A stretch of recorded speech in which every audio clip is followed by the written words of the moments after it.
Hello, everyone. My name is Maureen. I'm the Baltimore AIGA Design Week Chair, and I'm super excited to welcome you to our second evening of Late Creates. Aligned with this year's Design Week, these evening virtual creative chats are meant to build our creative community in an accessible and far-reaching way alongside our series of in-person events. Tonight, we're joined by Paul Cress. Paul is a solution consultant for Adobe Creative Cloud, where he helps designers and creatives uncover new workflows and get the most out of Adobe tools. With a background in multimedia design, instructional technology, and content strategy, Paul has built everything from educational products to multimedia briefings for national decision makers. Today, he's passionate about connecting with creative communities like us and sharing time-saving, practical ways to bring ideas to life.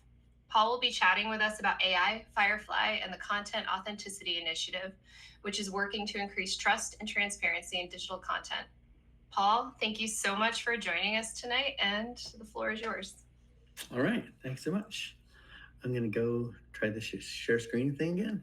Let me go to that one. Tabs audio's on. Go to that one. Got it. Oh.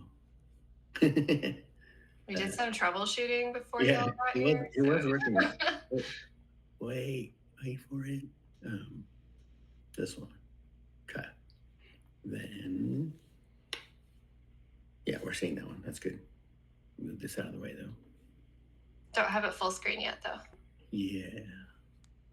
I can see your slides along the bottom. There we go. Awesome. Okay. Okay. Sweet. All right, cool. It's going to start off with the video. There's some sound, so let me go ahead and just kick that off because it's kind of a cool intro. This is AI generated, by the way.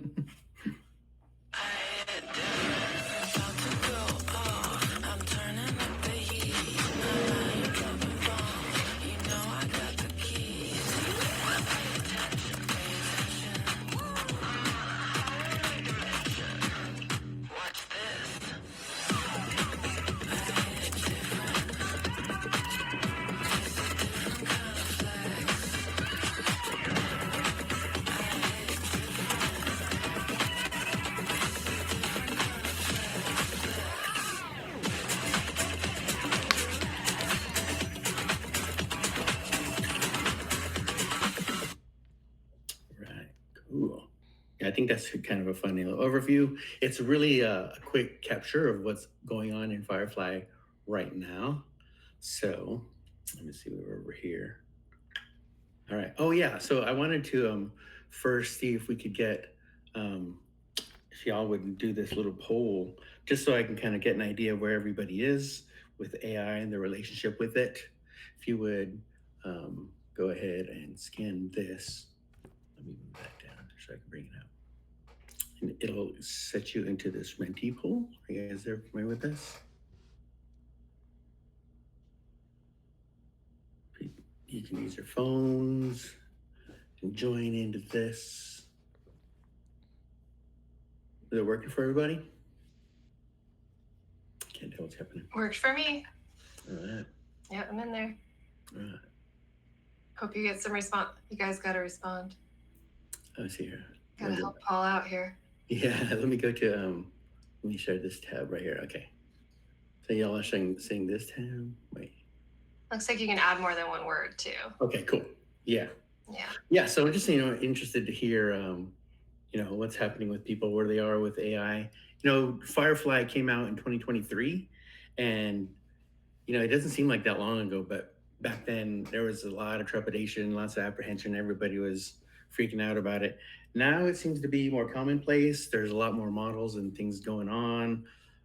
So it's interesting to see where people are now, especially, so my office is we deal with the public sector. So it's all government, state, local, and federal. And so this is really the first time I've spoken to people that are outside of the government. I'm assuming that you guys are outside of the government. It may not be true, but and it's helpful to see. So yikes, I like that. Where to start? Yeah, creative tools. The weird hands, yes. The hands are getting better, that's for sure. All right, useful, helpful. Okay, good. All right, so let me see here. Let's go to the next slide then. So yeah, I was wondering which statement best describes your current relationship with AI.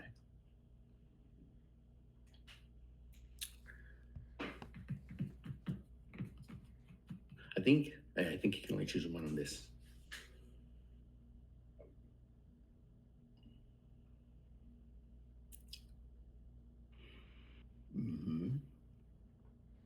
Has anybody tried it and didn't like it and left? Or like, no, we broke up.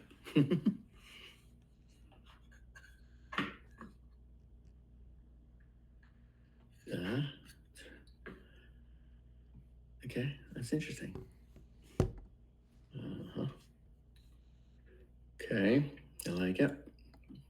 Then, so if you are using it, what are you using it mostly to do?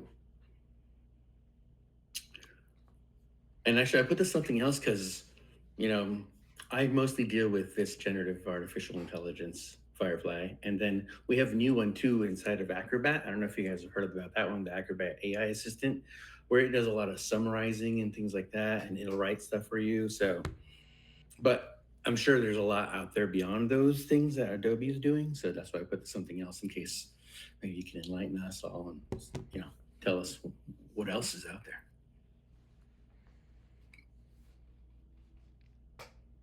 So lots of writing in Imager. Okay. Okay. Cool. Nobody's not using it yet. Okay. That's good. And then, okay, last one. Just kind of get an idea. What do you think AI will never replace? Yes. Yeah.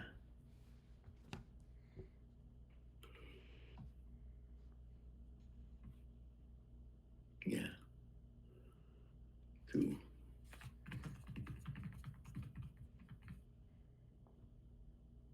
Yeah. Yeah, that's good. I think so too, Brent. Yeah. True. True. Okay. Thank you for that. Let me go ahead and stop sharing that tab because I don't think I need sounds there right now, right?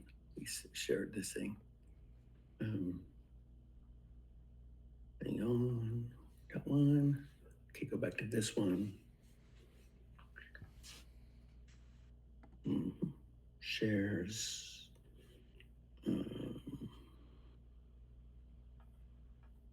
All right, cool. So I'm not sharing, am I? I'll go back to that again.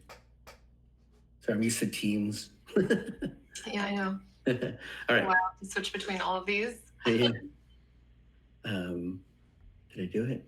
Am I sharing this? Are you guys sharing? I have your interface where you can click through. It says cool. There are no notes for this page. Yeah, that's like a little page 5 of 18 at the bottom. There you go. Cool. All right. How about now? All right. This one. This is the only one. All right. How about this one? Yep. All right, cool. Firefly. That's it. The Firefly. Yeah. Okay. So Firefly is actually Adobe's generative artificial intelligence for image creation, and it is a product. It's proprietary to Adobe, and so we do stand out from other models, and that's really the thing that I want to point out to everybody tonight. If you're used to some of the other ones like Midjourney and Gemini and OpenAI and all those things, those have a different model that they're built on. And I feel like when I'm meeting with people, we just get lumped into everything else, especially when I deal primarily with enterprises. So the enterprise IT folks they see AI and they shut it down. They're like, nope, none of that for our users. Which the integration with Firefly within the Adobe applications is pretty deep now, and so when they shut off Firefly things, it messes up a lot of stuff that the creatives are used to seeing on YouTube or whatever, and then they go to try it and it's not working at work and they're all mad. And so it's really helpful for us to just educate everybody on what they've got, and it is because I think it's kind of harmless. we think it's a harmless thing, and I called it your design sidekick because really that's kind of how we see it.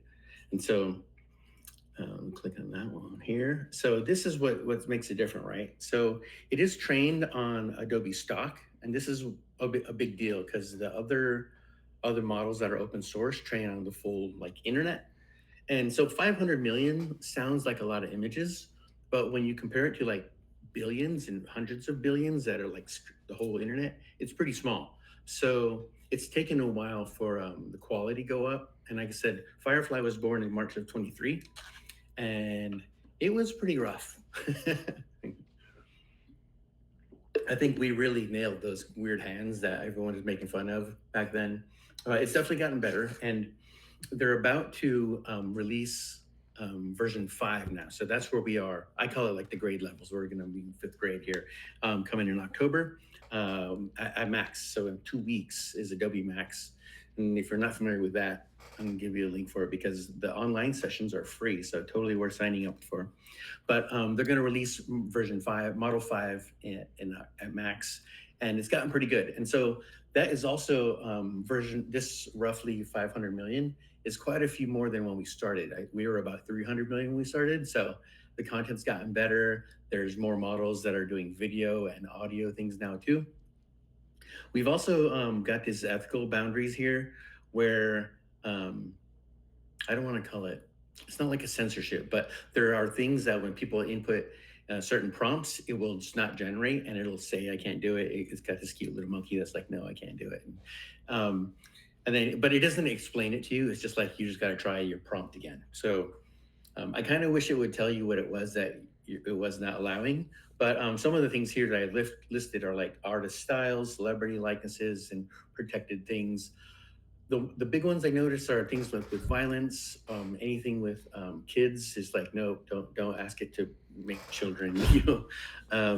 And then if you're, because it's trained on Adobe stock, if you're used to stock image sites, I feel like graphic designers know those pretty well. You have to search them kind of differently than you would type in a Google search. And so keep that in mind when you're writing your prompts, because it's not going to know like world events or things like that. So that's good. That's one of those things that we call our ethical boundaries. And then these integrated workflows, a lot of the other tools too, they are just, you go to the website and you type in something, you get a result, and then you copy and paste it, download it, whatever, and use it. So the way that Adobe is doing it is we really see this as a productivity tool and kind of that design sidekick. There's two parts to it. One is really where it's helping you to ideate and come up with ideas for your designs or whatever you want to ideate on. And then the other one are these workflows where they're very API driven. There's a lot of automation and things that you can do at scale. So those are kind of the two sides that we see. And given that you already know the Adobe tools probably, we're putting Firefly into all of those things. And then this content authenticity initiative gets a mouthful. This is one of those things where we see it as a like retraining of the public. It's going to take some time, but it will be one of those things that ends up being really good in the end, because we need, instead of always asking everybody, is it real? Is it real? Is it fake? You know, people are always asking that. The Content Authenticity Initiative aims to be forwarded and transparent about it up front. So when you're creating something within the Adobe ecosystem and generating on the Firefly website, it will have a metadata inside of it that just says, hey, Firefly was used or whatever. And then you can do things inside of Photoshop and Premiere Pro as well. And it will let you know that something was composited. And actually, we'll do an example of one in the demo piece where I'll show you what it looks like on the website that verifies it.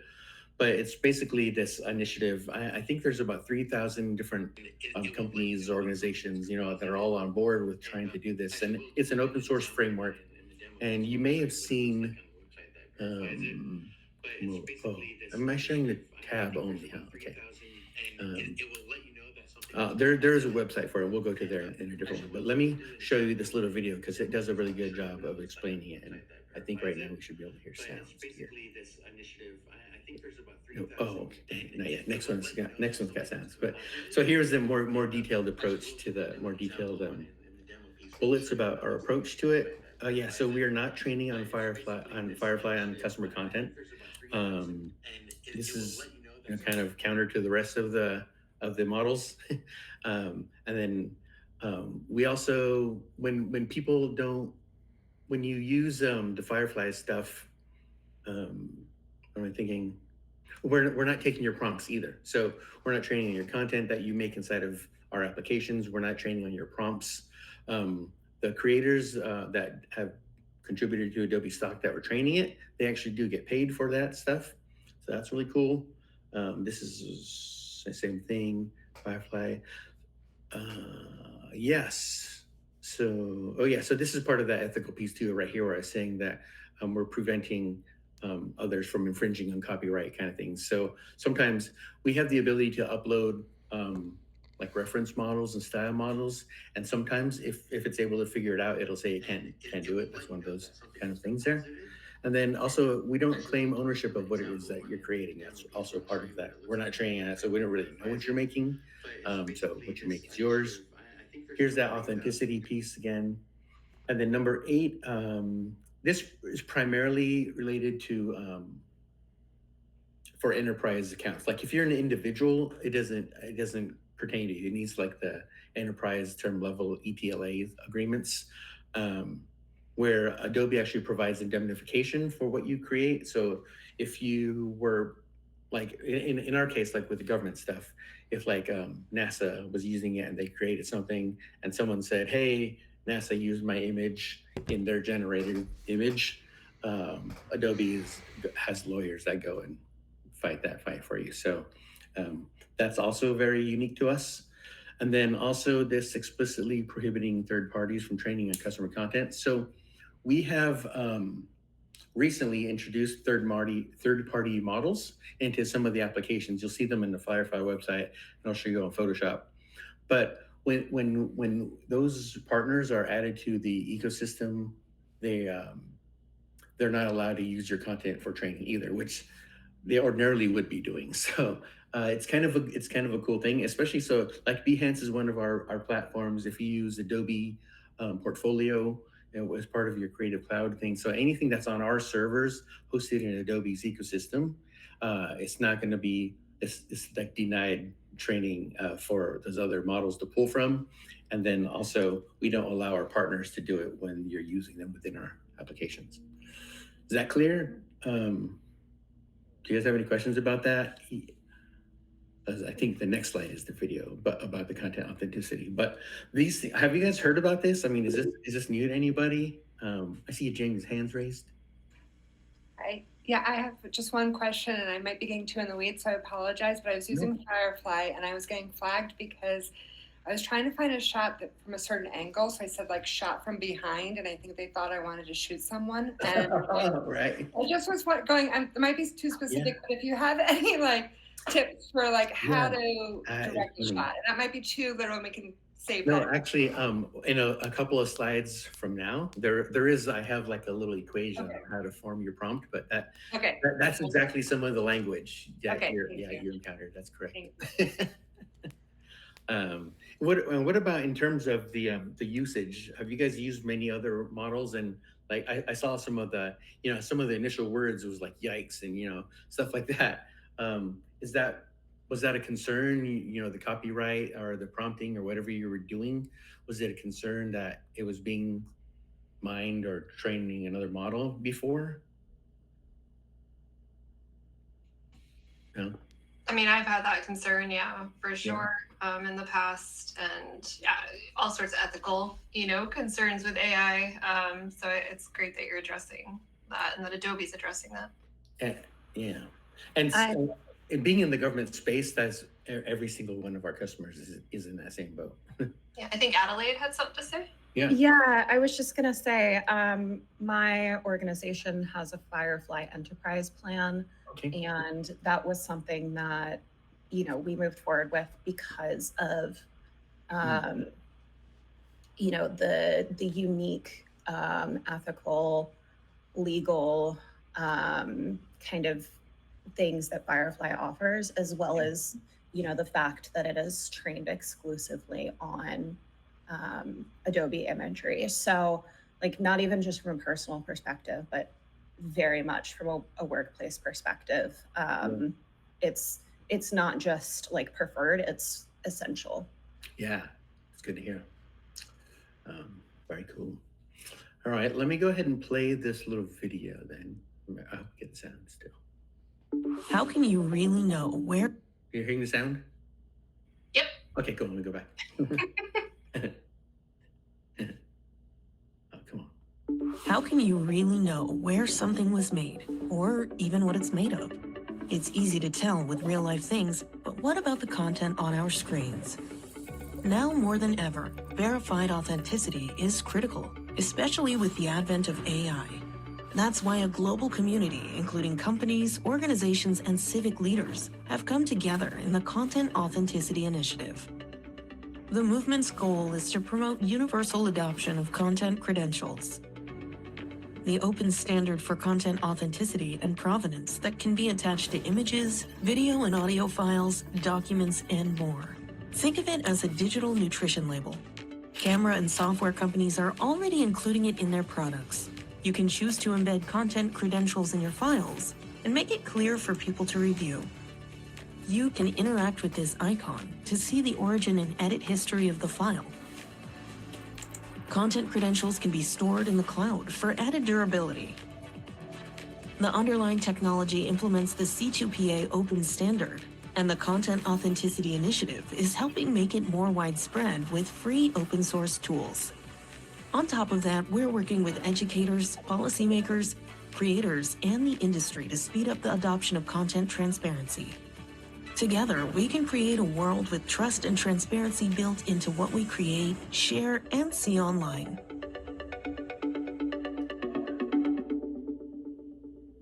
Yeah.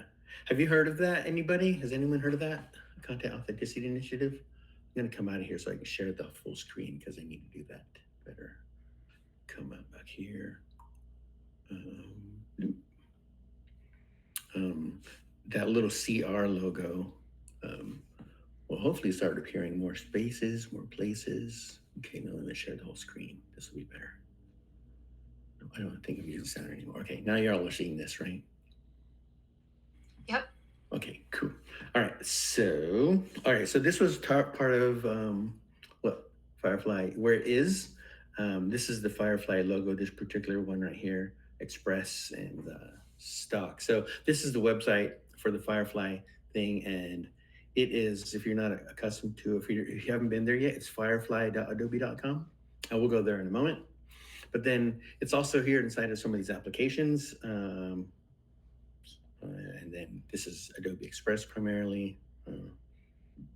Some of the API things. So this is what I was talking about with the asset variation and like a lot of these types of API driven things on these two sides right here. There's so yeah, I guess you guys are going to get some inside trading stuff here. So because Adobe Max is coming out in 2 weeks. It's here the 28th through the 30th, really. So if you go and sign up for it, you'll get access to these online sessions, which are all of these ones that are like they're pre-recorded. Many of them are there's a lot of pre-recorded ones, but then there's a whole bunch of them that are broken down by like topics like video, social media, graphic design, 3D stuff.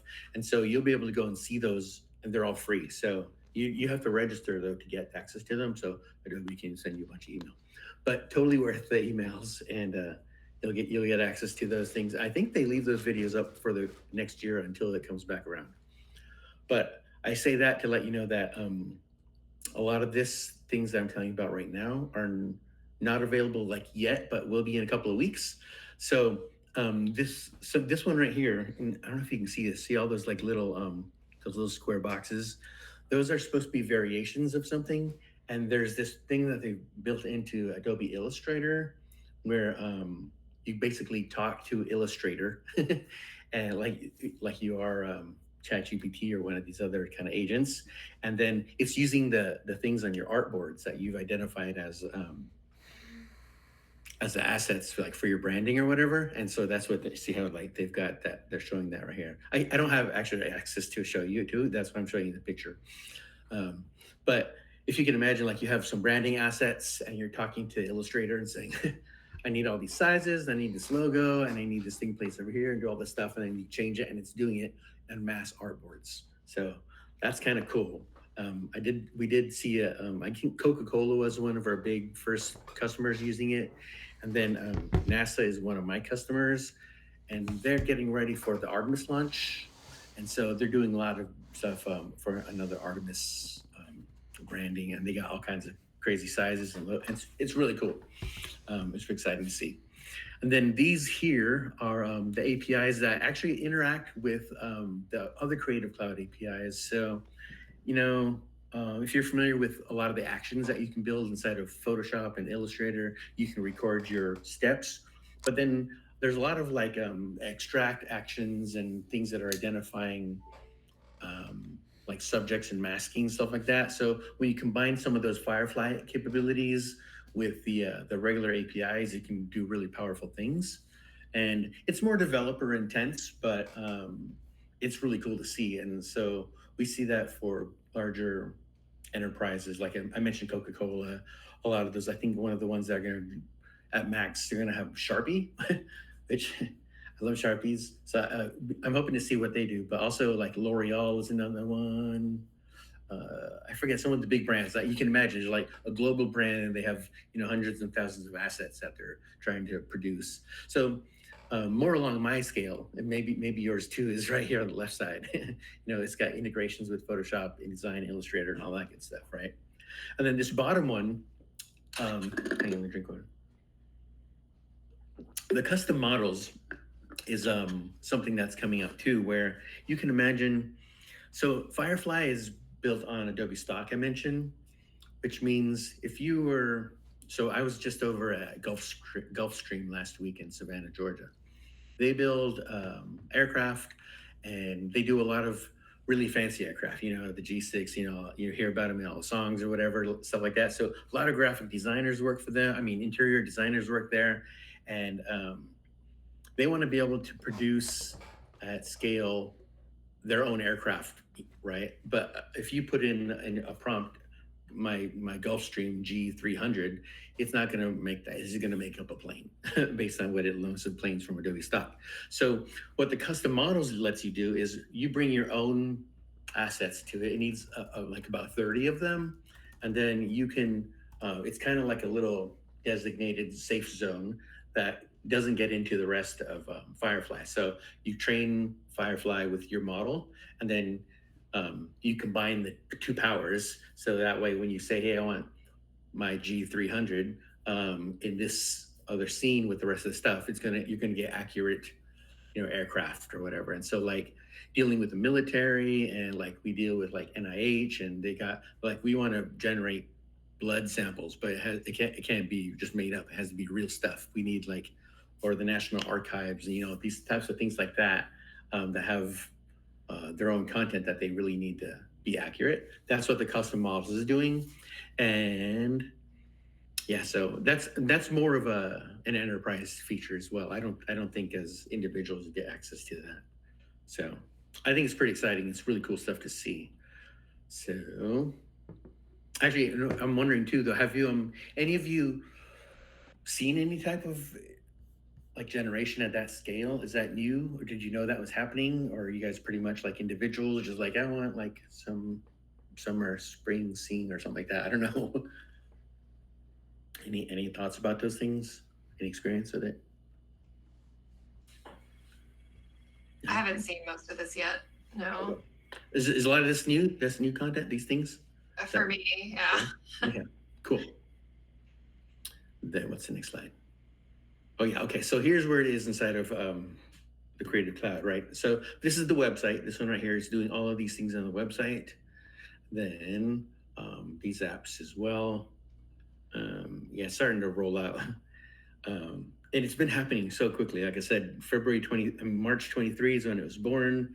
And then we've been on the road doing events, kind of evangelizing really. And every week there's new stuff, and it's kind of hard to keep up with. So I'm going to actually show you a couple of these things on the website in Photoshop and in Illustrator tonight. So let me go here to the next one. This is more of that stuff. Same thing I was telling you about, right? Stuff you can do. And this is what you're able to do with the Creative Cloud, this section right here. And this is some of those custom models I was telling you about. So like in this case, this is an actual, like you imagine that was like a branded purse, some particular model, and you could train it so that when you render your stuff, you get in the real one. And then I just some showing off. But it has gotten really good. Look, all these hands only have 5 fingers each, and like they're getting really good with depth of field and like making the realistic, stuff. And so the lighting in the background is pretty good. I don't know, it's getting pretty good. This is version 4 too, so 5 is actually I'm going to show you 5 a little bit tonight. I have access to the image generation. Some things that they're looking to do. Has anybody played with Nano Banana, the Gemini 2.5 one? It was like blowing up the internet with all the stuff that you can do with it. And so, we're gonna be having some of those capabilities in Model 5. And so in this particular one right here is like a character reference. So like if we start off with these guys here on the left or these women here, you can generate them in different poses and it just takes them and morphs them like that, which is huge because and we couldn't do that for a long time. That was definitely something people want to do. And the Nano Banana Gemini one is really good at that. And then the ability to prompt in a region to change something is also something that's coming up, because right now when you generate something in the website, it's a flat image, and there's the generative fill where you kind of paint away something and you could do or not do something with it, add something or remove. But to be able to click on there and say, I wanted that part of the palm tree was supposed to be here instead of there, or whatever's going on there. So the ability to, I don't know what they're calling it, but that region prompting, I think was kind of cool. And that's supposed to be coming out at Max as well. So that'll be nice. And it's also gotten much better with text. Text is always just a mess. It comes out looking like some Wookiee thing. And you're like, I don't know, that's not good. So that's actually getting better. So I like that too. Then, here's the prompt one for whoever was asking about that. So this, I feel like, just looks like kind of a mess, but it is, they do actually want you to be kind of verbose about it. I've been using, Adobe gives us access to Copilot. And so it's actually pretty good. I tell Copilot what I want, and I tell it to make it a prompt for Firefly. And I specify it with Firefly because I think Copilot gets it that it doesn't know the celebrities and things like that. So it's trained on Adobe stock. So it tries to keep its vocabulary to that. And I'll show. We're gonna do some generations here, so you'll see. But so their style, the medium, the subject, the action, environment, and your props, right? And then I think 175 is the max of your words that you can put in there too. So, and then I have this here, right? All right, this. Yeah, if you want to scan that, it'll open up. I think it launches a PDF or a website, and you can actually go and get that prompt guide. But I'm going to share these slides out to y'all too, so you'll have access to that Firefly sizzle reel and the CAI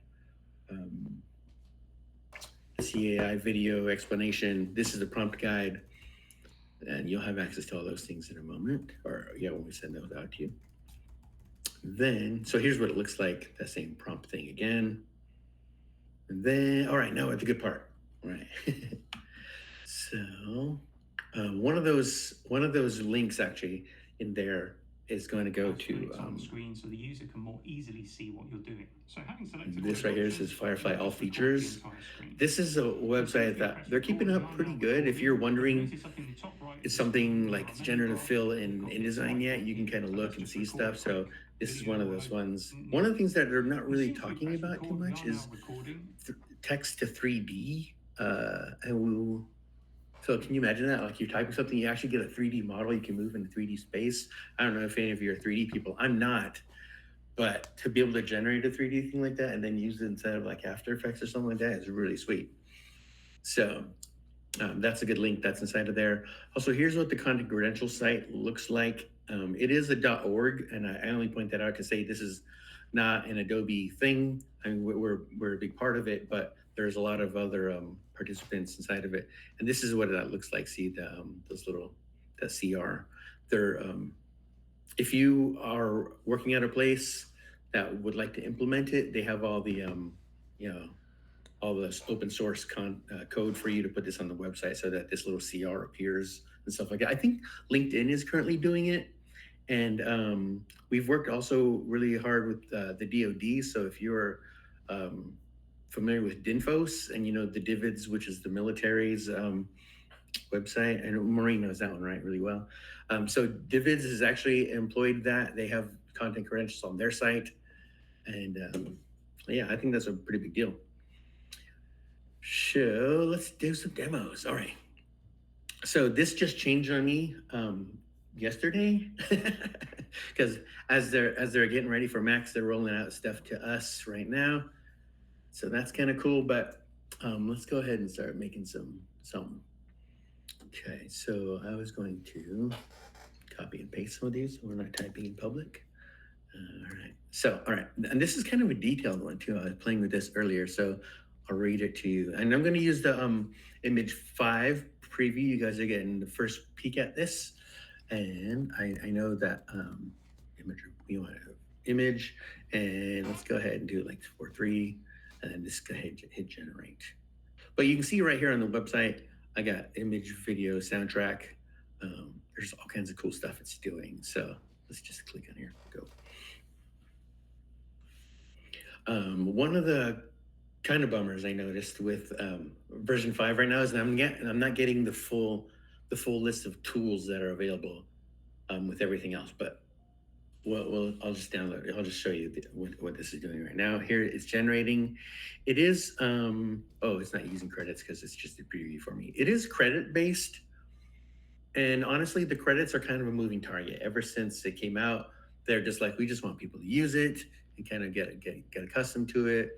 And then Adobe kept setting target months of when they were going to start charging credits, and it just kept sliding like a quarter at a time. So now I believe they're only charging for premium renditions of which is video and audio.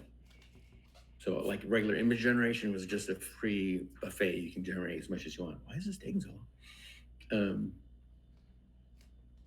Okay, there we go. Okay, so let's try and know why it's doing that. So, and this was just click on here. Are you guys able to see that pretty well? Does it look good? Yep, we can see it. So this was what was this here? This is a transparent glass violin filled with swirling gold light, playing in concert hall, colored notes. It looks a little more cartoony than I was thinking it was going to be, but it's kind of cool. Let's hear another one. Try something else that's happening. Actually, we can have another Firefly website too. Let's do it. So this is the website too, firefly.adobe.com. It's also a mobile app. You could go to your phone. You can actually download this on your phone and do this. So let me do this here in General 4 so you can see the rest of the tools. What is this going to create? All right, here. This is what's normally happening. This is the current interface you guys should all see. And I got a cross section of a human head revealing a bustling design studio inside, tiny figures, sketching, editing, color grading, animating. So lots of design going on. Glowing neurons, doubles as light fixtures, cables intertwine like ideas connecting, warm rim light, surreal realism. So that is intense. It is, right? Yeah. And it's taking a minute too. So normally, this is what normally happens too. You normally get 4 options, and I'm in, but like I said, this one is only giving 1 at the moment. And the Ultra, this is one where they were charging extra. They were charging credits for that one, and you were just getting 1, similar to what's happening with 5. Why is it tired now or something? Come on, Firefly. Also, you notice this right here. So these are the partner models I was telling you about. So here it says commercially safe, and we draw the line. We're like, look, these ones are good for you to use. You're not going to get sued or whatever. But we don't want to hold you back. We're like, you want to try something else? Go for it. There's other cool things you can do. And, so we provided Flux and Gemini, ChatGPT, Imogen. I don't know how I say it. But like I said, too, the benefit about using it within here is you don't need another account somewhere else. You don't need a Flux account or a Gemini one. And then it's going to use your, those also will charge you credits. And so you don't have to buy credits for all these different models. You can just do it for one interface. And yeah, I was curious about that, how they dealt with the credits for those different models. That's interesting. Yeah. And so while you're on our system, like I said too, they're not training on your content or your prompts that you're using. So that's one of the benefits I think to using it in our platform.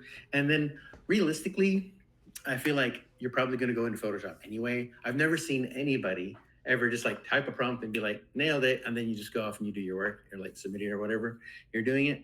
So, you're going to have to do something with it. And it's usually Photoshop. It might be InDesign. I don't know, whatever. So, why is this not happening though? This is killing my demo. Let's see what happened. Man. Oh, also, yeah, that's it's true. As we near Max, they roll out updates and things like that too, and so stuff changes on me. But while that's still thinking, I guess, let me show you. So you have the ability to change your aspect ratio.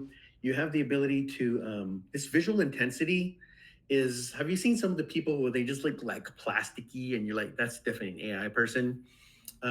If you crank the visual intensity all the way up, it's going to look a little more AI, right? In quotes. Or if you tone it down, it looks more realistic, I think. And then this composition is one where you can control what it's gonna. Oh, yeah, something went wrong, I think. So the composition, if you have an idea of what you wanted it to look like, something, then you can actually like draw something, or you can actually upload another image. Like if I had a person posing and they're like this, and you said you want a person with their hand on their chin like that, you could upload that person doing that, and then your prompt will use that as a pose. That's what the composition is.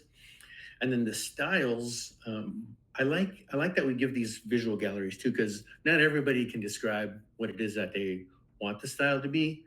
So there's some popular ones. Here's some oil acrylic paint type styles, watercolors, pencils, and stuff like that. Because like I said, you can't be like, hey, I want this in a Van Gogh style. It's going to be like, what's Van Gogh? So you have to, use these. So, and you can upload your own as well. And it does ask you too. So, like we did some work with folks at the CDC, a year or two ago, and they had some illustrators, and they just to help speed up their process, they wanted to be able to use a style that they had used for their illustrations, and so they were able to upload that to there and get pretty similar things. It's gotten way better now. That was a few years ago, but that's what the style reference is about. And then also, these are words that if you're not sure how what they are when you're coming up with your prompt, then you can just see, like, you're like, yeah, art new. If you didn't know what film noir was, or constructivism, whatever, you got these different things like that, and so you can get an idea, a visual of what they are. Different materials and concepts and stuff like that. So that's really cool that we provide these visual things for you. So there's different ones about lighting angles and lightings and camera angles and things like that. And that's just not it's totally failing me right now. So that's not cool. Let me maybe I can show you some that I did generate. What's in the gallery here? Oh yeah, actually the gallery is kind of a good place to see what people were prompting. So if you see something that you're like, that's kind of neat. So like this right here was a surreal, highly detailed, transparent glass cactus with flowers growing in a desert. Actually, is it going to generate? Or maybe not. I don't know. But the that is kind of a good place. If you saw something that you liked, you can see what the prompt was for it.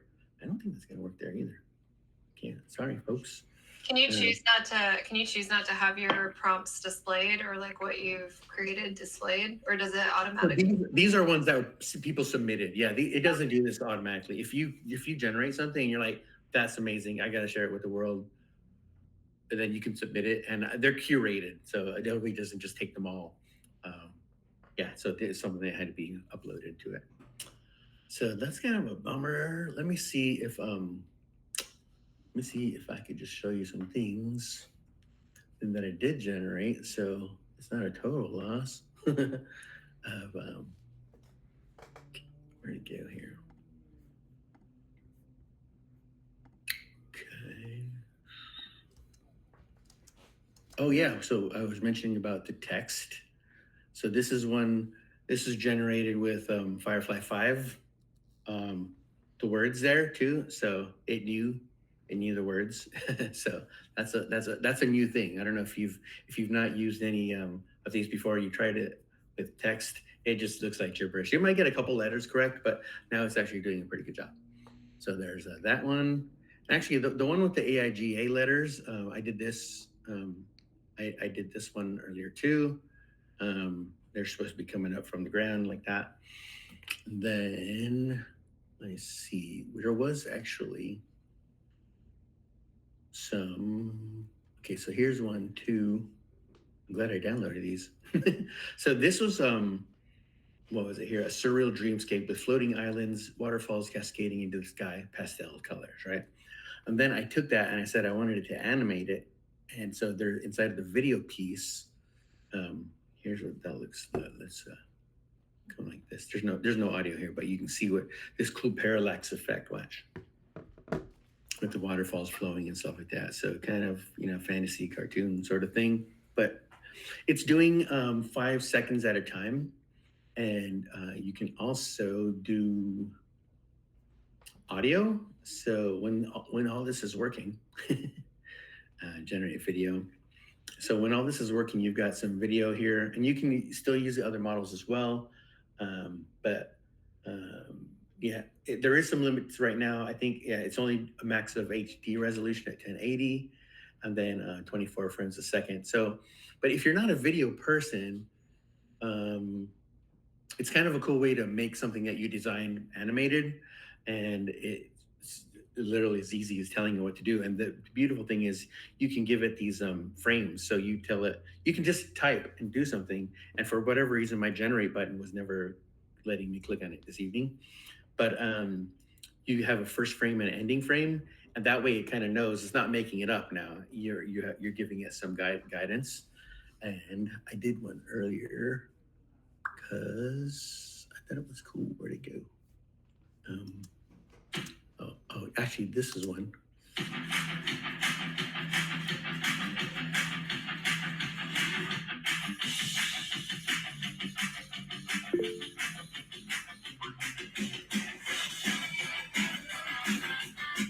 So that's like a series of 5-second clips that someone was animating, just kept going down and just going, and put it all together right inside of Premiere. I think it's pretty crazy cool. And so then this is something else I did today too. So I don't know if I was in Savannah this past weekend, and at the Telfair Museum was this painting, and it took me a while to realize it's a parade. I was like, oh, I get it, And so I animated it, and then I added this little sound here. And so kind of silly, but kind of neat also, right? That you can bring something to life like that. It even generated the tones, the brass, and I actually specified the marching like beat per minute for march, and that was an outdoor atmospheric sound to kind of fade out as well. That's pretty cool stuff that you can tell it in here inside of the audio piece of it here. So and this one actually, I kind of like the way they've done this with this little build a prompt kind of thing. And then there's another one with the audio where you can generate. So this is new, right? Is this happening here? Where you'll be able to put your text in here and it'll speak it. There's some creep factor for real, not gonna lie. But I don't know, some of them are okay, I don't know. There's some, so that's new, some beta things that are coming out there. There's also this ability to create sound effects, super cool. So you could upload a video and it'll play the video, and that allows you to time your sound effects that you're using with your mouth. You might, make some, dinosaur noises or whatever, and you can have it timed to that, and it'll create the sound effects for you. It's pretty cool. Then it's audio and video. One of the things that they're doing too with the audio is translation. Yeah, so actually, oh, you're not gonna be able to hear this, right? Wait, can you hear it through my, how about this? Can't hear it. Yeah.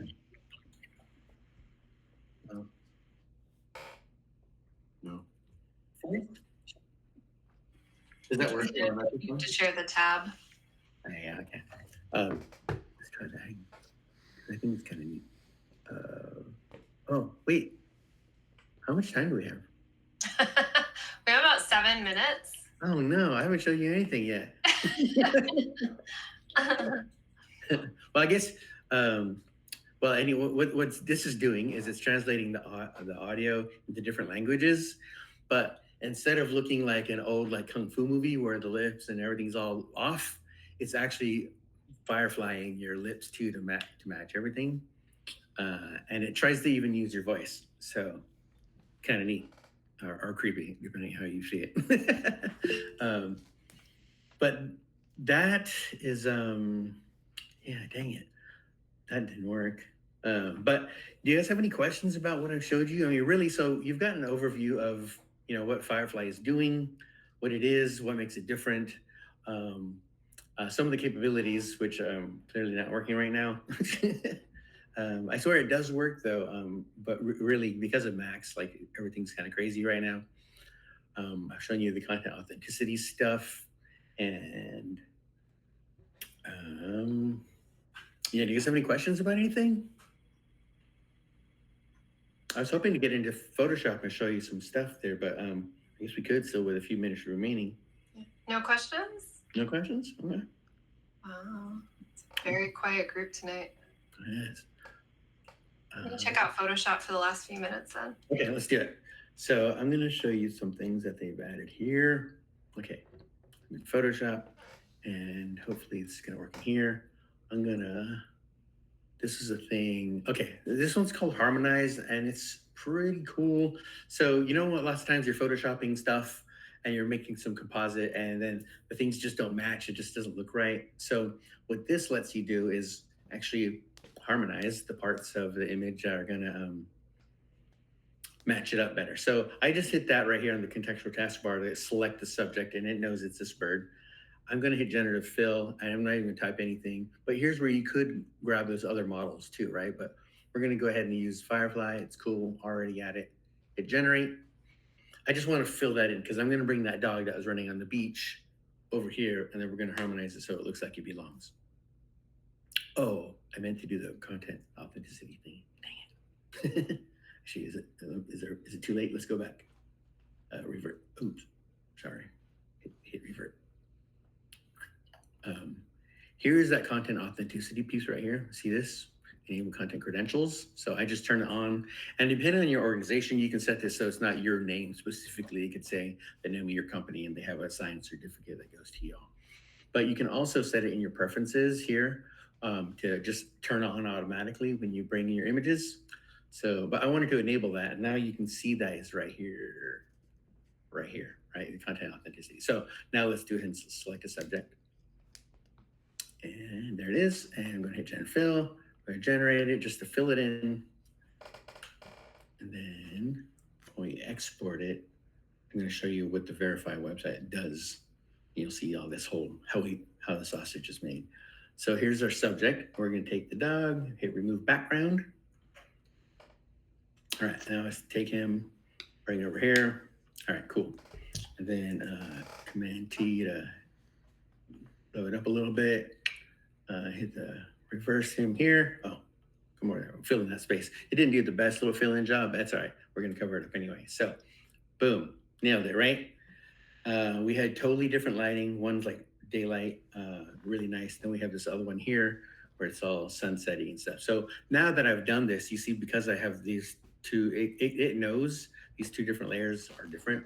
And so now I have the harmonize option here on the contextual taskbar. I can hit that. And here's where my variations are forming.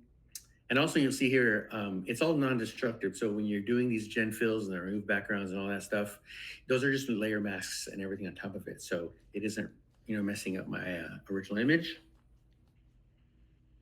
And I'm glad this is working. This is good. And I'm in the beta too, by the way. So that's even more dangerous. I'm using beta. But okay, look at that. So look, even made the little shadow right there in the foreground. Actually, that one's pretty good. Oh, I like what it did right here with the light. Look, it's like some sunlight just peeked right under the tail right there. Here's another one and another one. So you get some options. Ooh, that's a good one too, huh? So, but yeah. So that is the harmonized piece, right? That's what that did. So now if I go and export this as a JPEG or PNG, whatever, I'll say that, put it on my desktop. Show verify. All right, cool. So now if I go to this, the verify website, this is the content authenticity website. There's a verify button on there. So now if I put this on here, what? That's not supposed to do that. You're supposed to see the tree of what happened. It would show the images. This is a great demo time. So normally, because I got it turned on even, and it didn't export it. Okay. Well, normally what this does is that you would see the two images and it would show that took place. Thanks for making me look stupid, Photoshop. All right, this is cool. I just downloaded this picture today because I needed people in it. So one of the things that it's doing is if you use J, formerly I would use the spot healing brush and heat a lot for like retouching stuff, but now they've got the Band-Aid with the sparkles right there, and that's the remove tool. And they've got this handy dandy thing right here, distractions. So if you had a bunch of wires and cables or people, you can hit that. Oh, that was fast. That was really good. So look at that, what it did. All those little pink outlines, looks like it just spilled Pepto-Bismol all over my picture. So, and actually notice too, it's not like a really fine selection. It's kind of wide, right? It just went whoosh, like it came in with a big brush. It's like whoosh, whoosh. Now, if I hit the check mark, all right, there it goes, removing area. Cross my fingers, hoping this works. All right, that's a good one. All right, cool. So totally cleaned up. And this might be a person still, but not bad. We got a half a person when we probably had 100 people there, right? Look at that. Oh yeah, that's what that one. Interesting. And right, so that's one of the remove tools I think is pretty cool. Otherwise, the remove tool is a brush, and you can use your square bracket tools, to adjust the size of that, and you could paint on here something like that. Just be like maybe, oh, that was fast too. You have a question from Gina. Oh, go for it, Gina. Hey, Paul, did it take away the animals too? Because I thought I saw something in Was the water. there? Let's see. I don't know. Oh, right, maybe right here, a little thing. like an otter. I don't think we have otter. It's duck. National law. Maybe a duck. Otter. Oh, that looks like a bag or something. Oh, the dog. Yeah, I guess the dog left. Yep. It's like you're associated with the people. Yeah.